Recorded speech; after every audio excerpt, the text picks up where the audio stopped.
이 시간은 바른 종말 신앙 8번째 시간으로서 천년 왕국 정말 환란 후에 지상에 세워질 것인가 왕국인가 라는 제목으로 함께 말씀의 은혜를 나누기를 원합니다. 어제 세대주의자들이 말하는 환란전 휴거에 있어서 천년왕국은 핵심적인 주제이죠. 이중재림, 그 다음에 적그리스도의 그 대환란, 그 다음에 천년왕국. 그 적그리스도의 대환란이라는 것이 이스라엘의 추수를 위해서 그런 것이고, 이스라엘이 결국에 천년왕국에 들어가서 왕노를한다는 거예요. 이 세대주의자 천년왕국은. 그런데 요게 개념이 이중재림은 정확히 틀린 것이고, 천년왕국도 해석의 문제가 있긴 있는데 해석의 문제가 있는 것이고, 대환란이라는 문제는 이스라엘만 겪는 환란이 아니고 모든 교회와 이스라엘도 같이 다 겪는 환란이다 라는 것으로 우선 정리할 수가 있습니다. 이런 마지막 시대에 관한 말씀을 들을 때 수만 가지의 해석이 있기 때문에 각자 자기 나름대로의 근거를 가지고 얘기를 합니다. 그런데 헬라 원문을 살펴보고 문맥을 살펴보고 그리고 수많은 사람들의 신학적인 연구들을 살펴보고 그러면 감을 잡을 수가 있어요. 헬라어를 몰라서 그러는 거예요. 다 모르는 사람들 보면 헬라어를 모르니까 한글 성경 맞고는 모르는 거예요. 정확한 어떤 부분에 있어서는. 그래서 헬라어를 잘 모르고 나는 설교를 한다. 물론 진리의 성령이 그를 사로잡고 있으면 진리 얘기합니다. 그런 분들도. 근데 헬라어를 잘 모르는데 얘기를 하고 있다. 그러면 한 번쯤은 의심은 해봐야 돼요. 제대로 공부한 사람인가 이 사람이. 공부를 했는데도 진리의 성경을 모른다. 그러면 뭐 하려고 공부하겠습니까? 뭐 하려고 베드로 안 쓰고 사도로서 다시 바울을 불러 썼겠어요. 그걸 알아야 되죠 우리가. 성경을 정확히 베드로도 이 마지막 되어질 그 예언의 말씀은 베드로가 말하기를 바울이 쓴 말씀을 따라가라 이렇게 얘기할 정도로 했으니까 우리는 그래서 성경 말씀에 관하여 그만큼 공부를 많이 하고 한 사람도 우리가 잘 읽어보면 많은 도움이 됩니다. 저도 무진장 많은 요한계시에 관한 어마무시한 두꺼운 책들을 다 읽어보는 거죠. 그냥 제가 이렇게 얘기하는 게 아니에요. 다 읽어보고 얘기하는 거예요. 그리고 성령께서 특별히 이 시대 가운데 너는 나를 증언하는 자가 되고 진리를 증언하는 자가 되어라. 내가 너에게는 특별히 말씀과 성령의 두 기둥을 다 너에게 주마. 주님이 저에게 말씀을 하셨기 때문에 저도 이런 일을 하는 거예요. 그래서 말씀을 들을 때 그냥 한 사람 중에 종말론에 관하여 얘기하는 사람 중에 한 사람이겠죠. 그렇게 생각할 수가 있겠죠. 시간이 지나보면 알 거예요. 시간이 지나보면 이 말이 진실하구나. 예언과 같은 말은 미래 되어질 이야기는 에스겔에서도 말하지만 이루어지면 그 응음이 있으면 그 참 선지자고 그 응하지 않으면 그 거짓 선지자다. 주의 종들은 선지자인데 마지막 시대에는 거짓 선지자와 거짓 그리스도가 일어나 할 수만 있으면 택하신 자들도 미혹할 것이다. 그런 많은 미혹이 있다는 거죠. 저도 조심스러운 부분이 있어요. 아직도 정리되지 않는 몇 가지 부분이 있는데 지금 저도 많이 그 부분에 대해서 기도하면서 나가고 있습니다. 나중에 그게 정리되면 또 얘기할 부분이 있는데 그중에서 과거에 제가 정리 못했던 천년왕국에 관한 부분을 정리를 못했는데 이제는 어느 정도 정리가 됐어요. 그래서 이 천년왕국에 관하여 말씀을 드립니다. 세대주의자들이 말하는 것은 주님의 오심을 사모한다는 측면에서는 좋고 마지막 시대에 대환란이 있다는 것은 확실합니다. 마지막 시대 42달, 그 정확한 42달은 아니에요. 그러나 좌우지간 이 산술적인 숫자가 아니지만 마지막 시기에 끄트머리에 환란이 있다. 요것은 다섯째 나팔이 울려 퍼질 때, 요한계시록 7 인을 떼고 7 나팔이 울려 퍼지고 7 대접 재앙이 나오는데 7 나팔 가운데 5번째 나팔 때에 울려 퍼질 때에 무저경이 열리면서 거기에서 무저경의 사자 아볼루온이라는 사탄 마귀가 직접 올라와요. 이게 직접 올라와. 그러니까 5째 나팔부터 42달이 시작될 확률이 매우 높죠. 대환란이니까. 그놈이 올라와 가지고 짐승과 거짓 선자가 셋이 함께 마지막 시대의 환란을 주도할 거니까. 그래서 우리는 성경을 통하여서 요한계시록을 통하여 그 대환란, 예수님 마태복음 24장 15절 이하의 그 대환란, 말했던 대환란, 그 대환란 후에 주님이 오신다는데 그 대환란의 모습이 어떤 거냐 하는 것은 요한계시록을 통하여 더 자세히 우리가 공부할 수가 있는 것이죠. 그래서 이 대환란이 있고 나서 주님이 재림하시는데 그 재림 후에 천년왕국이 있을 거냐 없을 거냐에 따라서 교리가 달라지고, 종말론 교리가. 천년왕국이 아예 없다, 무천년설이에요. 무천년설. 그 다음에 이 천년왕국이 악은 감소하고 선이 증가한다는 식으로 해석해서 천년왕국이 없다는 것 중에 하나가 후천년설도 있어요. 후천년설도. 그래서 바로 천년왕국이 없이, 이게 무천년설이나 후천년설은 천년왕국이 없는 거예요. 쉽게 말해서 없고 그냥 바로 재림 후에 새하늘과 새 땅 불못으로 갈라진다, 이렇게 본다고 한다면 전천년설은 정반대죠. 천년왕국이 있는데 성경도 있다고 나오잖아요. 있어요. 그런데 그 시기가 언제냐? 그 시기가 환란 후에 주님이 재림하시고 재림하신 다음에 지상에, 이게 장소가 문제고 시기가 문제입니다. 천년왕국이 있어요. 6번이나 얘기했으니까 오늘 읽었습니다. 6번이나 얘기를 하는데 요한계시 20장에 천년이라는 말이 6번 나와요. 그렇기 때문에 천년왕국이 있습니다. 그런데 그 천년이라는 것이, 천년왕국이 언제 어디에서 얼마만큼의 시간에 진행될 것인가는 해석의 문제죠. 있기는 있으나. 근데 그것을 세대주의적인 천년왕국을 말하는 사람은 세대주의 전천년설이라고 얘기를 하고, 세대주의 전천년설에서 약간 그 세대주의가 틀렸다는 걸 알고 환란 후에 주님이 오시며 천년 동안 지상에 천년왕국이 있다고 얘기하는 것이 역사적 전천년설이에요. 그래서 이 천년왕국에 대해서 공부를 해야 되는데, 여러분 저희 교회 홈페이지에 오시면 66번 요한계시록, 성경 66권 강의에 쭉 있어요. 그래서 마태복음도 쭉 들어보세요. 자, 들어보시는데 66번 요한계시록 아닙니까? 거기에서 38번째를 보면 천년왕국과 곡과 마곡과 전쟁에 했던 영상이 있어요. 이거 보시면 거기 많이 도움이 될 거예요. 근데 이 세대주의적인 전천년설과 역사적 전천년설의 문제, 이것은 지상에 천년왕국이 문자적으로 1000년 동안 있다고 믿는 거예요. 이것이 세대주의 전천년설하고 역사적 전천년설의 전천년설입니다.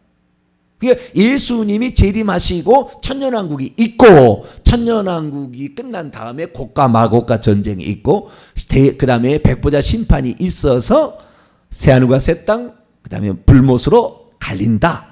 이렇게 하는 것이 바로 역사적 전천전설과 세대적 전천전설인데, 차이는 뭐냐면 7년 대환란이 따로 기간이 있다라고 얘기하면은 세대주의적인 전천전설이고, 그래서 세대주의 전천전설은 7년 대환란이라는 걸 딱 말하는 거예요. 7년 대환란 전에 성도들의 휴거가 있다. 그래서 공중에서 7년 동안 혼인잔치를 한다. 이것이 세대주의적인 전천전설이고, 역사적 전천년설은 대환란이 있기는 있으나 7년이라는 기간이 있는 것이 아니고, 그 전에 휴거되는 것도 아니고, 단번에 재림, 단번에 휴거, 단번에 부활, 마지막 우주적인 부활이죠. 이것은 역사적 전천년설이에요. 근데 역사적 전천년설도 마찬가지로 환란 후에 주님이 오시고, 주님 후에 오신 후에 지상에 천년왕국이 펼쳐진다, 이것이에요.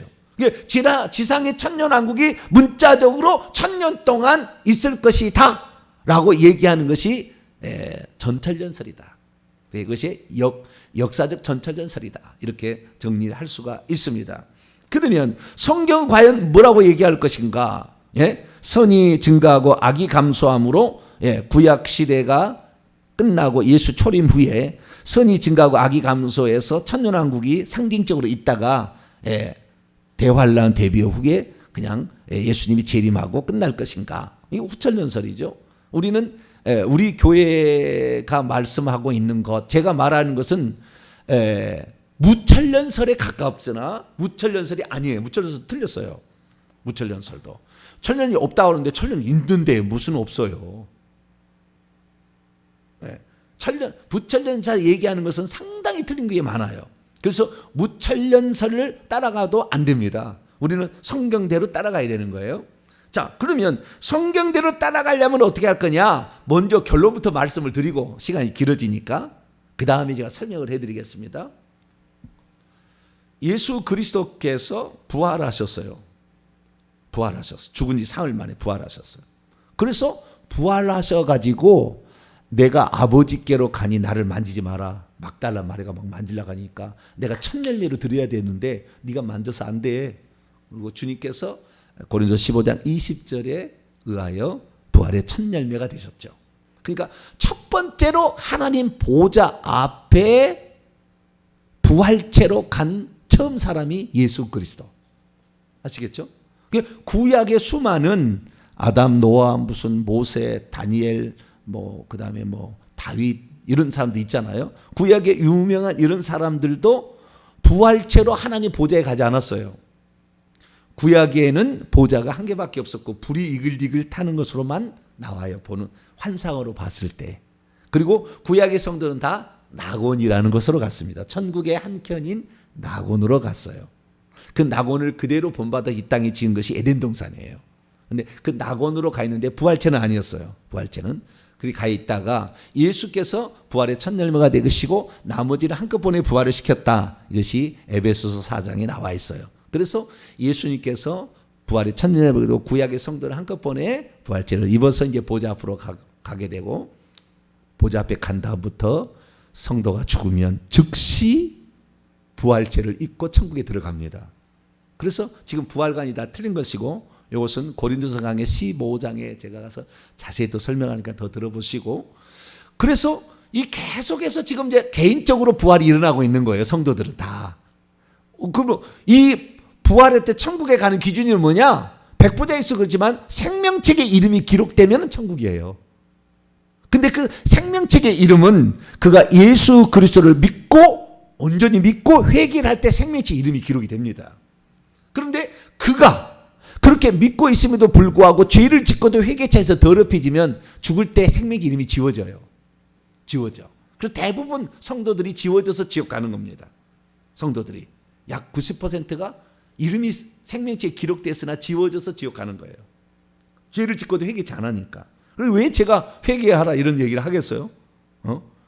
진실로 회개를 해야 돼요. 회개는 우리가 해야 될 영역이에요. 구원을 위해서 십자가에 죽으신 것까지는 어린 양이 돼서 유월절 양으로 죽으신 것까지 주님이 다 하신 거예요. 우리는 아무것도 할 일이 없어요. 주님이 다 하신 거예요. 그 사실을 믿고 받아들이고 그것이 진짜라는 것을 알고 그리스도의 거룩한 신부가 되기 위해서 성결한 삶을 사는 것은 우리의 몫이에요. 어떻게 사느냐에 따라서 천국에 가서 우리의 천국 집이 다르고 어떤 사람은 더 면류관 쓰는 사람, 더 충성되게 일해서 면류관 쓰는 사람도 있을 것이고 어떤 사람들은 더 주 앞에 헌신하고 요셉처럼 이긴 자 중에 이긴 자가 되어서 하나님 보좌 앞에 예배드릴 때 14만 4천 석에 앉을 사람도 있어요. 그 뒤에 허다한 무리가 있어요. 수억의 인구가 천국에서 이제 천국에서 살겠죠. 그래서 개인이 계속 부활하는 거예요. 주님 오실 때까지. 이것을 뭐라고 하냐? 이것을 첫째 부활이라고 그래요. 첫째 부활. 예수님은 첫째 부활의 첫 열매이시고 첫 열매라는 의미는 뭐냐? 추수를 하게 됐을 때 곡식 익었을 때 처음 곡식 거둔 것을 갖다가 바치는 것이 첫 열매를 바치는 거예요. 그러면 그것이 익어서 첫 열매가 나왔으니까 그 다음부터 계속 나온다는 말이지 첫 열매 나오고 그냥 아무것도 안 타가 죽을 때까지 다 무덤 속에 있다가 마지막 날에 부활시킨 게 아니라고.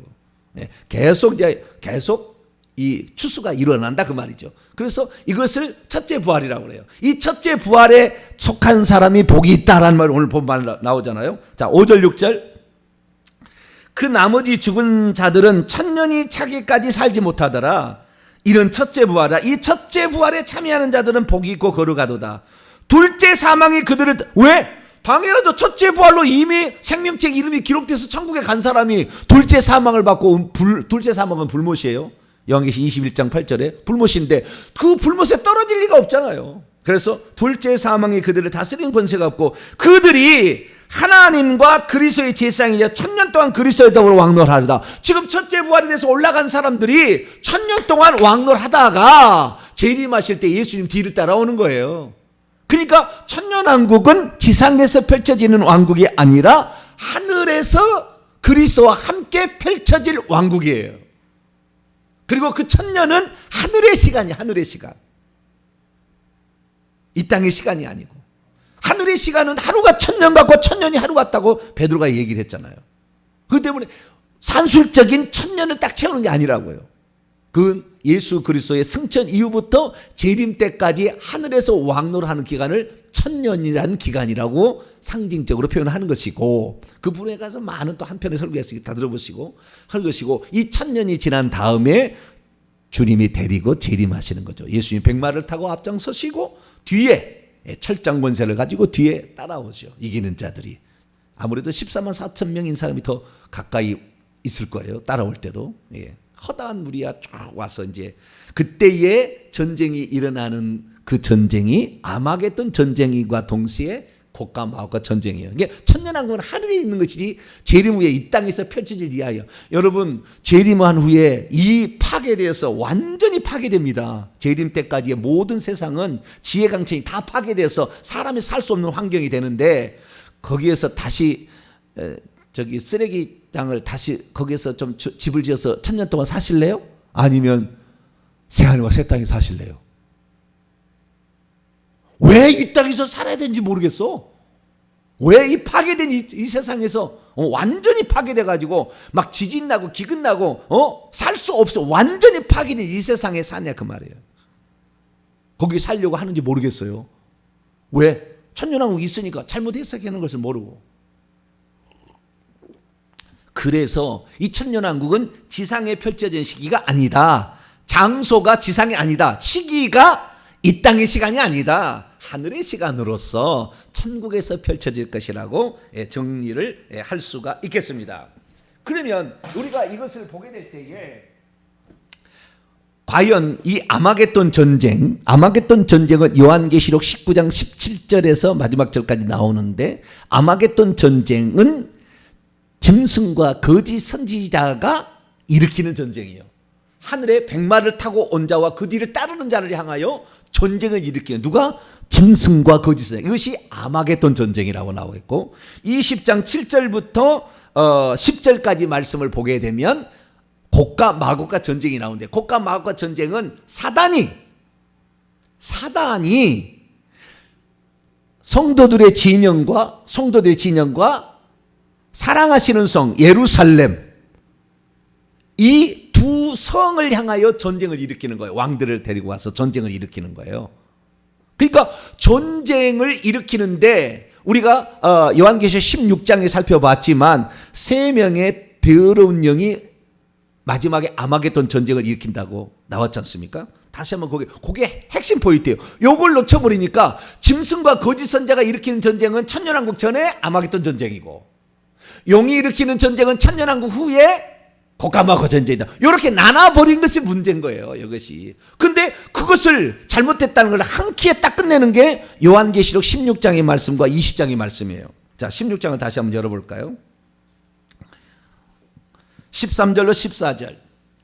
요한계시록 16장 13절과 14절과 20장 10절의 말씀이 이것이 천년왕국을 깨뜨리는 잘못된 해석이 잘못됐다는 것을 알려주는 그 완전한 이정표 같은 거예요. 자, 13, 14절 읽습니다. 시작. 또 내가 보매 개구리 같은 새 더러운 영들이 용의 입과 짐승의 입과 거짓 선자의 입에서 나오니 그들은 귀신의 영들이라 이적들을 행하여 온 천하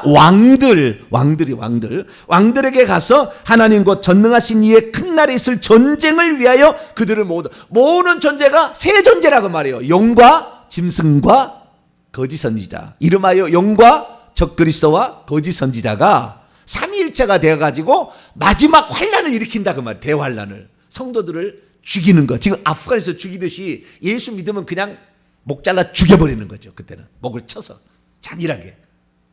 그런 시대가 와요. 대한민국도 안전하다고 말할 수는 없습니다. 미국도 완전하다고 말할 수 없어요. 미국이 하는 재앙을 맞을 거예요. 앞으로 계속. 사명을 제대로 감당치 못했어요. 근데 한국은 조금 아직 미정입니다.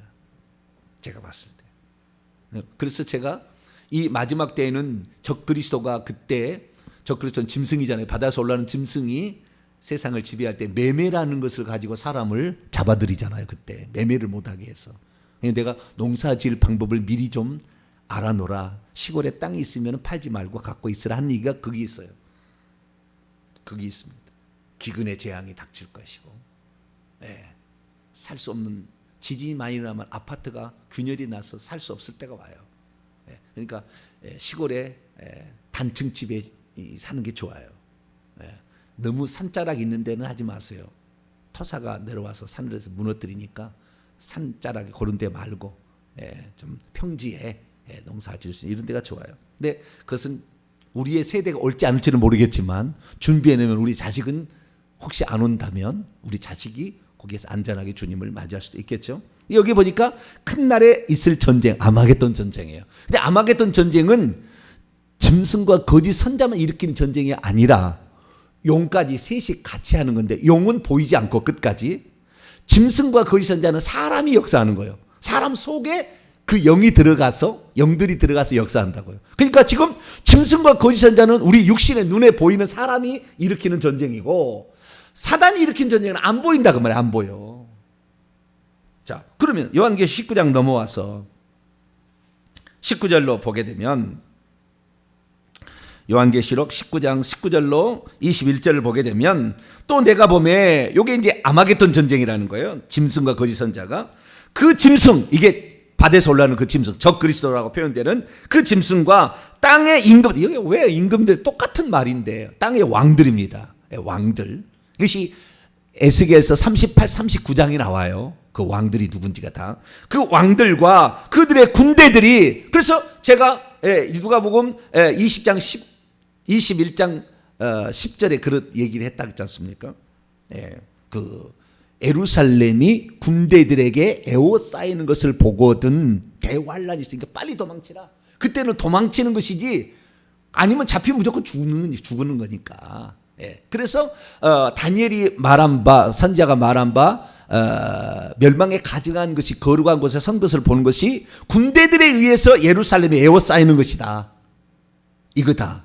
이렇게 얘기했지 않습니까? 그것이 그때 실행이 되는 거예요. 마지막에. 그러니까 한번 예수님 돌아가시고 40년 후에 AD 70년 티투스 장군, 디도 장군에 의해서 예루살렘 군대 에워싸이듯이 마지막 때에 이렇게 성도들의 진영과 예루살렘 사랑하시는 성을 두루 이렇게 에워싸서 죽이려고 하는 그런 전쟁을 한다라는 거잖아요. 19절 다시 봅니다. 19장 19절. 그 짐승이 적그리스도가 땅의 임금들과 왕들과 그들의 군대가 모여 그 말탄 자는 지금 11절부터 나오는 백마를 타고 오시는 재림하시는 예수 그리스도예요. 여러분, 이 대환란이 있기 전에 휴거가 먼저 일어납니다. 대환란이 있기 전에, 그러니까 이것이 환란 끄트머리에 휴거가 있기는 있지만 적그리스도의 치하의 나일보다 조금 더 빨라요. 휴거가. 휴거가 빨라서 있어서 하늘에 대기하고 있는 상태에서 마지막에 대접장이 일어날 때에 이 적그리스도가 하기 때문에 휴거가 7년 대환란이라고 말하는 세대주의 해석은 틀렸지만 그것보다 조금 빨라요. 아시겠죠? 그냥 왜? 공중에서 하늘의 군대가 만들어야 되니까. 그래서 이미 있는 것은 데리고 올 것이고, 그때의 주님께서 죽은 자를 먼저 휴거시키고 그 다음에 살아있는 자를 휴거시켜, 데살로니가서 4장에 나와 있는데 휴거시켜서 공중에 있을 때에 이제 나머지는 뭡니까? 남겨진 자들이잖아요. 전부 불신자들입니다. 구원 못 받을 자들, 가라지 쭉정이 염소에 속한 자만 남아요. 구원 못 받을 사람만. 그 사람하고 이제 그 사단에 속한 사람들만 남아요. 그러니까 그들은 이제 이판사판인 겁니다. 그들은 절대 구원을 못 받을 거니까. 그래서 left behind, 남겨진 자들이라는 그런 영화는 그 시기를 가리키는 것이지 7년 환란 전에 교회만 올라가는 게 아니에요. 그런 영화 아니에요. 잘못된 거라고. 주님 오시기 직전에 곡과 마곡과 전쟁 아마겟돈 직전에 올라가는 거예요. 그 전에 올라갔다가 전쟁이 벌어지는 겁니다. 그래서 그 말탄 자, 하늘의 말탄 자와 그분의 군대, 군대가 천사들도 있고 이미 천국에서 천년왕 왕국했던 성도들도 있을 것이고, 그때 우주적인 부활이 일어나서 죽은 자가 먼저 올라가고 살아간 데도 올라가서 온전한 하나님의 군대, 이게 하나님의 군대는 예수 그리스도와 구원받을 모든 총수가 다 동원되는 거예요. 근데 우리는 싸우지 않아요. 주님의 입에서 나오는 말씀이 한마디, 입에서 썩어버리게 만든다고 구약에 나오잖아요. 대항하는 모든 자들을 하나님 말씀으로 쳐버립니다. 말씀의 칼로. 그래서 그냥 끝내는 거예요. 그래서 이 전쟁을 일으키는데 20절 보세요. 짐승이 잡히고, 이게 적그리스도니까 바다에서 올라오는 짐승이 잡히고, 그 앞에서 표적을 해야 거짓 선지자, 두 뿔 가진 수양, 땅에서 올라오는 짐승이죠. 거짓은 함께 잡혔으니 이는 짐승의 표를 받고 그의 우상에게 경배하게 하던 자들을 표적으로 미혹. 이게 마지막 시대는 그래도 아니라고 자기들이 기적과 표적을 막 일으켜가지고 자기들도 이렇게 한다 그 말이에요. 지금 짐승과 거짓은 사람 속에 영이 들어가서 하고 있지만 그때 그리스도처럼 어떤 표적을 통해서 그들도 신뢰하게 만드는 거죠. 그러니까 불신자는 끝까지 따라갑니다. 그들을, 짐승을 따라가는 거예요. 그때에 짐승과 거짓 선지자를 산채로 불붙는 곳에, 나머지는 다 이 두 사람이지만 두 사람 속에 영이 들어가서, 사탄을 대신하는 영들이 들어가서 하는 거 아니에요? 이 둘을 산채로 들어가듯이 두 증인도 나중에 다섯째 나팔이 울려 퍼지고 여섯째 나팔 때에 두 증인을 죽이잖아요. 그런데 그때 두 증인이 요한계시록 11장을 보게 되면 산채로 올라갑니다. 산채로. 똑같은 거예요. 표적을 보여주는 거죠. 그렇게. 그래서 엘리야도 산채로 올라갔잖아요. 그런 게 있잖아요. 엘리야와 에녹은 산채로 올라갔잖아요. 그러듯이 이 두 증인도 산채로 올라가고, 여기에 이 두 명의 짐승과 거짓 선자도 산채로 지옥에 던져져요. 그 속에 영이, 사탄을 대신하는 영이 들어가 역사하고 있기 때문에. 그런데 여기 보게 되면 그때의 21절, 그 나머지는 말탄 자의 입으로부터 나오는 칼의 죽음에, 나머지 모든 사람들은 다 하나님 재림하시는 예수 그리스도의 칼에 의해서 다 죽임을 당합니다. 모든 새가 그들의 살로 배불리더라. 모든 새. 이것은 뭐예요? 독수리들이 시체를 뜯어먹잖아요. 자, 마태복음 21장 다시 24장 넘어가 보세요. 똑같은 얘기를 해요. 아마겟돈 전쟁이, 곡과 마곡과 전쟁이 이 주님이 재림 직전의 전쟁이다, 이렇게 다 얘기를 합니다. 자, 마태복음 24장.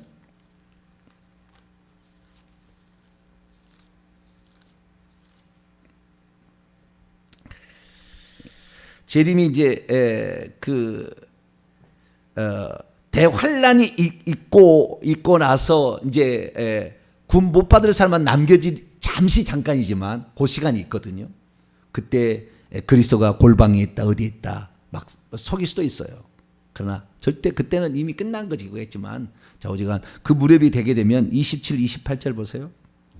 번개가 동편에서 나서 서편까지 번쩍임같이 인자의 임함도 그러하리라. 순간에, 그때 마지막 시대에 보면, 대환란에 보면 그리스도가 여기 있다 저기 있다 막 할 거예요. 우리 아직 휴거가 되기 전에. 그렇지만 휴거가, 번개처럼 순간에 팍 휴거되어 올라가는 거예요. 요거 휴거예요. 27절에 팍 올라가고, 그리고 이제 하늘의 군대가 준비되니까 땅의 군대하고 싸우죠. 그때 28절, 죽음이 있는 곳에는 독수리가 모인다. 이게 뭐예요? 아마겟돈 전쟁으로 다 죽여서 시체를 뜯어먹을 독수리가 번성을 한다, 이거예요. 에스겔서 막 이렇게 다 읽어보게 되면 그 시체를 처리하는 기간이 6개월이다 뭐 이렇게 나오는 거예요. 엄청나게 많은 사람이 다 죽는 거니까. 그리고 지구가 멸망입니다.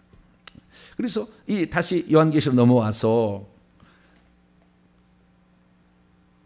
그래서 요한계시 21장 7절에 천년이 참회, 이것은 하늘의 시간으로서 이제 하늘의 왕노랑이 끝나고 내려올 때, 사단을 잠시 이제 놓아줄 때, 그때가 다시 나팔 때 이제 올라올 거 아닙니까? 천년이 되면 사단이 그 감옥에서 놓여 나와서 땅의 사방 백성 곧 곡과 마곡을 미혹하여 모아 싸움을 붙인다면 전쟁한다는 말이에요. 네, 곡과 마곡은 땅의 왕들과 군대를 만들어서 전쟁을 일으키는 겁니다. 자, 에스겔서 38장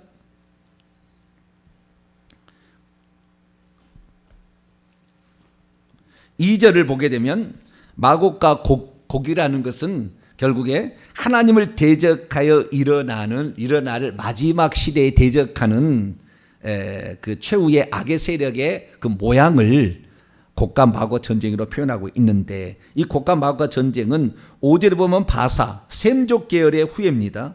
바사는 페르시아고, 그 다음에 구스는 에디오피아고 붓은 리비아인데 이것은 함족 계열의 후손들입니다.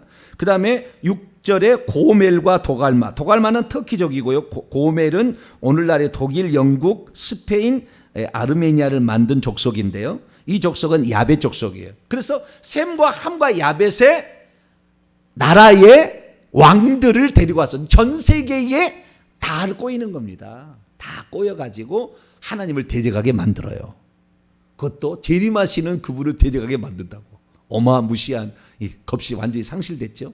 자기들의 나라인 줄 알아. 이것이 바로 이제 그 곡과 마곡과 전쟁입니다. 그래서 땅의 왕들을 데려다가 이 전쟁을 일으키게 된데, 그때 20장 요한계시 20장 9절에 그들이 지면에 널리 펴져 성도들의 진, 이게 교회를 말하는 거겠죠. 사랑하시는 성, 예루살렘 성이에요. 성을 두루매, 이게 영적일지 실제일지 봤을 때는 영적으로도 해석할 수 있고 실제도 해석할 수도 있어요. 예루살렘이 거룩한 그 군대들이 에워싸이는 것을 영적으로도 볼 수 있고 그 다음에 육적으로도 볼 수가 있어요. 그때 이제 지나가 보면 알겠죠. 그럴 때에 두루매 하늘에서 불이 내려와서 그들을 태워버리고, 또 그들을 미혹하는 마귀가 사탄 마귀가 불과 유황못에 던져졌다. 그리고 원문에 거기에 짐승과 거짓 선자도 던져졌다 이거예요. 이게 원문이에요. 요한계시 20장 10절을 원문으로 한 번만 읽어봤어도 이것을 금방 알아들었을 텐데, 그러니까 산채로 던져진 것이 짐승과 거짓 선자와 더불어 마귀도 동시에 던져진 거예요. 그러니까 곡과 마곡과 전쟁은 아마겟돈 전쟁과 똑같은 인류가 마지막 대환란 끝에 일으키는 악의 세력이 일으키는 전쟁이다라고 요한계시 20장 10절의 원문이 얘기를 하고 있다라는 겁니다. 그래서 결국에 이 천년왕국이라는 관한 이것이 실제 천년왕국이라는 것이 하늘에서 펼쳐질 것이고 이것은 영적인 것이다라고 얘기하는 것이 그레고리 비일이나 이필찬 교수가 책에다가 어마무시한 큰 책에다가 이것을 다 써놨어요. 어마어마한 신학자들입니다. 이필찬 교수라는 이 교수는 제가 존경하는 리차드 보콤이 있잖아요. 예수님이 보좌에 앉아 계시는 하나님이시다. 그분이 한 분은 하나님이 아니면 어떻게 보좌에 앉을 수가 있느냐 얘기한 영국의 대신학자입니다. 신약학자. 리차드 보컴인데 그 보컴 교수의 제자예요. 이필찬 교수가. 그래서 리차드 보컴을 제가 가끔 얘기하는 것은 성경대로 말하는 몇 안 되는 신학자, 그 종말의 부분에 있어서 그렇다는 것이에요. 그 다음에 한 분 하나님의 입장에 있어서 그런 얘기를 한다는 거예요. 그리고 우리가 이런 책들을 사서 구하기는 힘들겠지만 좌우지간 책들을 사서 보시게 되면 제가 하는 말이 얼마나 신학자들이 제대로 또 풀어놓고 있는지를 확인할 수가 있다라고 말할 수 있습니다. 정리를 합니다. 천년왕국은 있습니다.